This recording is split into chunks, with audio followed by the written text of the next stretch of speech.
அதையாவும் பேச பல ஜென்மம் வேண்டும். ஏழு ஜென்மம் ஒன்றாக சேர்ந்து உன்னோடு இன்றே நான் வாழ வேண்டும்.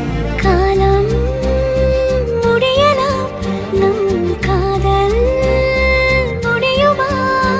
நீ பார்க்க பார்க்க காதல் கூடுதே.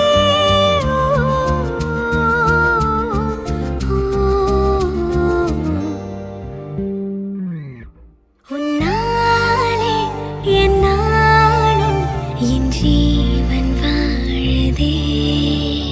சொல்லாமல் உன் சுவாசம் என் மூச்சில் சேருதே. உன் கைகள் கோர்க்கும் ஓர் நொடி